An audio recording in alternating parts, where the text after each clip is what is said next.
Thus far we have understood the communication process model, how it happens.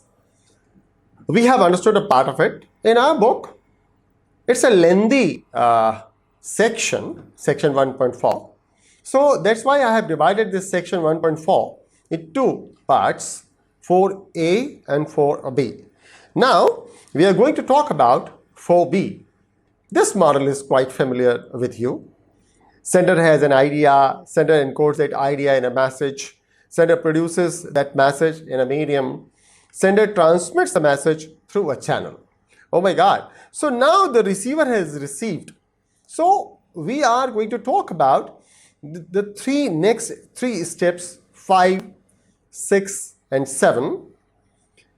Audience receives the message, audience decodes the message, and audience respond to the message. How it happens and so on, and how this communication will get completed is the next part of this chapter. Audience mindset. Audience has received the message. Now, what audience will do? After this receiving, decoding will happen. This decoding will happen. And then responding will be done. But for receiving, decoding and responding, audience mindset is going to play an important role. What is this audience mindset? This is something we need to understand. How audience receives the message? Is sense the message, presence of message, selects the message. A lot of messages are there. I have understood, I have sensed that a lot of messages are there pending. I'll select one message, which will be read by me, means I'll perceive, understand, interpret the message. This all will be having impact of my perception, my mindset, my ability, etc., etc. So this is what we are trying to understand. So how can we enhance the effectiveness of any message which is being received by the recipient? As a sender, what can I do? So there are 5 principles to increase chance of success for getting this message communicated. As a sender, what should I do? The first thing I must do is to consider the expectations of the recipient and then craft my message accordingly. If my message is according to the expectations of the recipient, then obviously he'll pick it first. It'll be easy for him or her to perceive it, understand, interpret, etc., etc. Then the second part of this is ensure ease of use. If I'm using jargons, slangs, technical terms, difficult words, I have rich vocabulary, my recipient may not be having that kind of vocabulary. So this will not be easy for the recipient to use it. So second, I must ensure the ease of use. The first, consider expectations, try to fulfill those expectations. The second is ensure that the message is being crafted, designed as per the ability of the recipient to understand it. So it will enhance the ease of use. We'll be talking about this ease of use later on also in maybe chapter 6 or 7, and then you will be able to understand various parameters to understand what it means and how can you enhance the ease of use. So right now I can introduce only one thing to you. There is a list of 3,000 words. Oxford 3,000 words.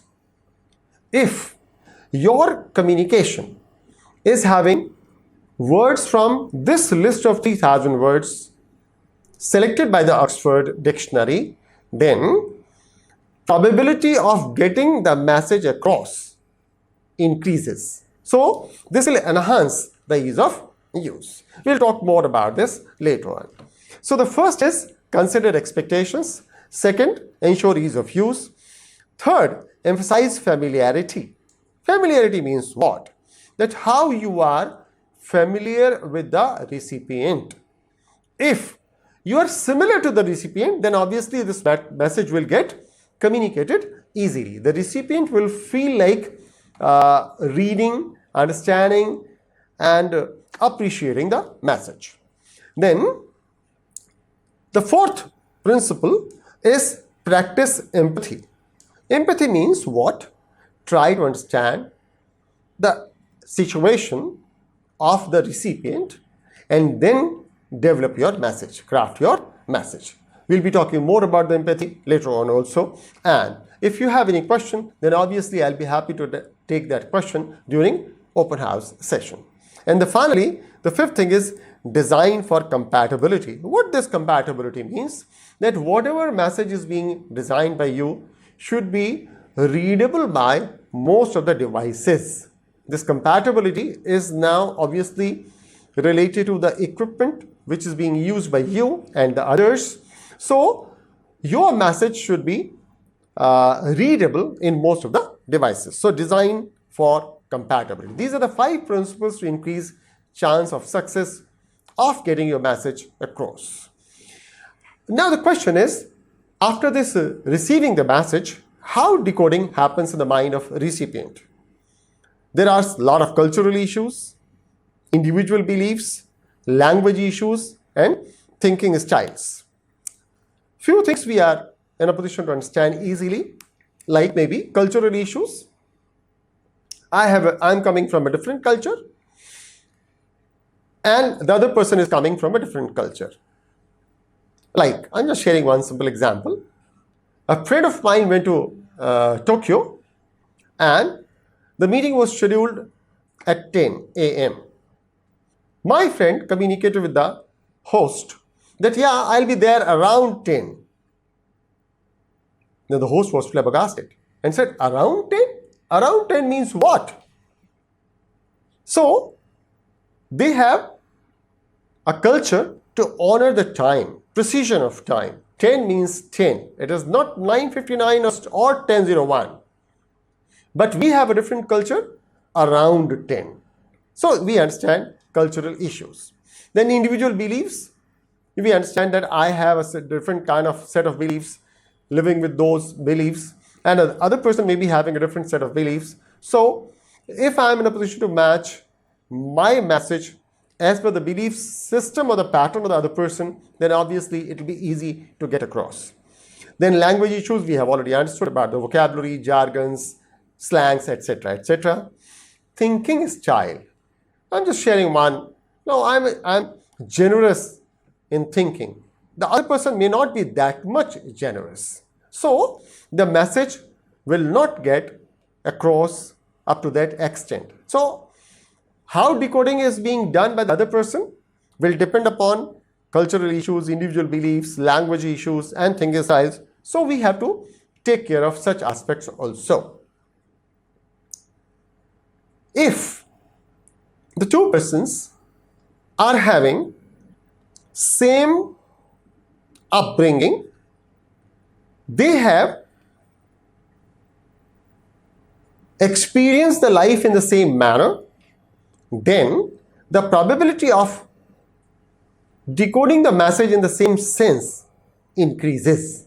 So, with this diagram, we'll be in a position to understand that if we have little shared experience, then the probability of this message to be decoded in the same fashion will be less. This is my experience. This is the experience of the other person. So, little shared experience. So, meanings dissimilar, leading to misunderstanding. Average amount of shared experience means this is your experience, this is my experience, and we have average amount of shared experience. So, meanings similar. Average degree of understanding. And the third level, the highest level, large amount of shared experience. You see, it's not 100%. It cannot be 100%. Why? Because while we are experiencing something, my ability of perception will be different, and your ability of perception or perceiving certain things will be different. So we can't share any experience in toto. 100% sharing, not possible. So maybe 98%, 95% max. So if large amount of shared experience is there, so meaning very similar. The first meaning dissimilar, the second meaning similar, and the third meanings very similar. So now will be leading to high degree of understanding. So this is how the shared experience affects understanding. How respond emerges in the mind of recipient will depend upon the three abilities of the recipient. Memory, how well the person is in a position to recollect a lot of things which we have already shared. I have already shared a lot of facts about a particular project or situation with you, but you don't have those facts in your memory. It will be difficult for you to respond to that message. Then my ability, how far I am competent, I have learned, I know the technicalities. My ability to respond, my response will depend upon this ability. My ability to respond will be defined by my skill set or ability to understand the niceties of the project. Similarly, how motivated I am, what is the level of motivation, will decide my ability to respond to a particular message. Friends, we have moved from Web 1 to Web 2. We have seen a transition from 3G to 4G. Similarly, business communication is also moving from version 1 to version 2. What is this version 2? Version 2 is talking about let's have a conversation. When version 1 was talking about we talk, you listen. This is the difference between the model of social communication. Here only one person was talking, rest of the persons were listening. But now everybody is talking and listening. What are the key differences in the two? This chart in your book is beautifully defining the difference between the two. Allow me to enhance this. This is version 1 and version 2. Version 1, conventional promotion, conventional communication, we talk, you listen. Next, version 2, the social model, let's have a conversation. What are the tendencies? In 1, it's publication, broadcast, but in version 2, it's conversation, discussion. Not lecture, but discussion. Not publication and broadcast, but conversation. In version 1, it is unidirectional, only one way communication. But in the case of version 2, it is bidirectional. We do it with the permission, or maybe multi-directional. Version 1, one-to-many, mass audience, but in version 2, one-to-one or many-to-many. Version 1 was targeted towards control, but version 2 is targeted towards influencing others. Version 1, low message frequency, very few conversations are there. But in the case of version 2, high message frequency. Version 1, very few channels. But in the case of version 2, many channels. And the channels are increasing day by day. Information hoarding was the paradigm of version 1. I'll share very limited piece of information with you. But now in version 2 is information sharing. Version 1 was having a static sharing of information, but version 2 is dynamic. Version 1, hierarchical, top to bottom, or maybe bottom to top, down to up. But this is not hierarchical, but egalitarian, means everybody can communicate. Version 1 is structured, it is amorphous. Version 1 isolated, it is collaborative. Version 1 is planned, and version 2 is, I'll not say reactive, I'll say responsive. And then version 1 resistive, and then this is responsive. So instead of reactive, I said responsive, but responsive is also there in the list. So I like to replace this word reactive with proactive. So the first one was planned, but now it is not reactive but proactive. Let me see what can I do. Although I haven't planned it, but I'll be able to do something better. So friends, this is social communication model version 1 and version 2. We have another part of it, which is something known as perception and communication. How I see the things. What is this perception? Let's understand the word perception. Perception is the process through which we get understanding of our surroundings. It's having 3 parts. 1 is stereotyping, 2 halo effect, 3 selective perception. We'll talk about all the 3. But I hope we are in a position to see this image in front of us. This image from one angle is looking like 2 faces. Nose, lips, chin. Similarly, another face. But from another angle, you are in a position to see holistic view of this picture as a flower pot. Similarly, in the second image, you may see face of a lady, or you may see a person who is having an instrument and playing that instrument. This is what? This is all about perception, how I see the world. And how I see the world will be impacted by 3 factors: stereotyping, halo effect, and selective perception, one by one. What is this stereotyping? A widely held but fixed and oversimplified image or idea of a particular type of person or thing. Stereotypes. I'm assuming now villagers will be like this.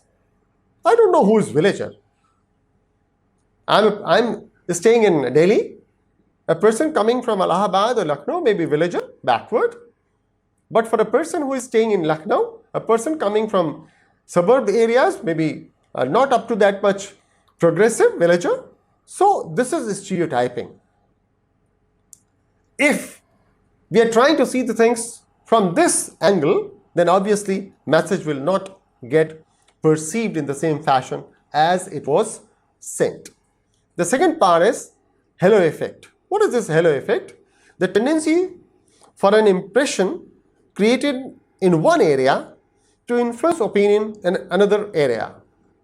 Oh, a person is very smart, good looking, fair complexion, nicely dressed. It seems that the person will be gentleman. But does it guarantee gentlemanness? No. This is something known as halo effect. By looking one part of a message, one section of the message, you can't interpret other sections of the message. Other sections may communicate something different. And the third, as we remember, is selective perception. Selective perception means what? Tendency not to notice and more quickly forget stimuli that causes emotional discomfort and contradict our prior beliefs. What is happening? That I saw something, I perceived that thing, and now I'm sticking to that. I'm not agreeing to come out of that, not agreeing to see the things from your perspective. This is selective perspective. You are in a position to see this image. From this side, this person is in a position to see 3 logs. But from this side, for this person, there are 4. 1, 2, 3, and 4. Selective perception. So we need to take care of this aspect also while communicating with others. Then the next part of this communication process model is about attitude and communication. What is this attitude? Attitudes impacts our interpersonal relationships, disposition towards self and others, in turn, the communication process. What's my attitude? What's my attitude towards environment? What's my attitude towards my customers? What's my attitude towards my boss? Will define everything. Now you are in a position to understand. What's my attitude in my family towards my father, grandfather, brothers, siblings, neighbors? We understand now. This is attitude. This attitude is going to have huge impact on communication. 4 parts are there. 1, preset attitudes. 2, faulty judgment. 3, deficient communication. 4, contrasting attitudes. Let's understand one by one all the 4 parts. Preset attitudes. Preset attitudes is a settled way of thinking or feeling about someone or something. This is preset attitude. If you have something like this, then obviously your communication is going to have impact of this. Either you are sending this message or you are receiving the message. The second is faulty judgment. People who have issues with their judgment may jump to conclusions prematurely. Means you saw something, you understood that thing, you feel that you are very smart and you are in a position to see the things, perceive the things very fast. Oh my God. It may be leading to misinterpretation of the message and will cause to barrier in communication. Then, deficient communication. You are not in a position to share the entire thing. It's not sufficient but deficient. Means taking something granted or leaving people guessing. Like I'm saying, meeting tomorrow. At what time? Place? Agenda? Should I prepare myself for the meeting? Who are going to participate in this meeting? Etc. etc. So only by saying meeting at 10 is not going to give complete picture. This is something known as deficient communication. And finally, we have contrasting attitudes. An obvious difference between 2 or more attitudes. I have a different attitude, you are having a different attitude. It's contrasting attitude. The image is clearly in a position to show. Now, the person having red tie is having positive attitude, and the person in yellow tie or the gray suit is having maybe pessimistic attitude. So, whenever this person having red tie will try to communicate with something with the person who is having yellow tie, will be misinterpreted, will not be received by the yellow tie person in the same fashion. Why? Because of contrasting attitudes. Friends, the last part of this section 4 of chapter 1 is about modes of persuasive communication. How can you make your communication more persuasive? So let's understand what is this persuasive communication. It's convince other people to change their attitude or behavior regarding an issue through the transmission of message in an atmosphere of free choice. What is important is atmosphere of free choice. If the other person is not having free choice, then it's not persuasive. It's like directive. It's like compulsory. It should be atmosphere of free choice. And within the atmosphere of free choice, if you are in a position to convince other people to change their attitudes or behavior, then this is something known as persuasive communication. This persuasive communication will be based on 3 things: logos, pathos, and ethos. How strong your ability is to persuade others is persuasive communication. How a strong message can influence thinking, behavior, and beliefs of a particular person or the recipient is persuasive communication. Let's understand the 3 components: logos, pathos, and ethos. Logos, applying logic to justify or convince. One by one. Let's understand the word first. Logos, applying logic. Okay? Like a lawyer. Pathos is emotional appeal. Logos, logic. Pathos, emotional appeal. Ethos is credibility of communicator.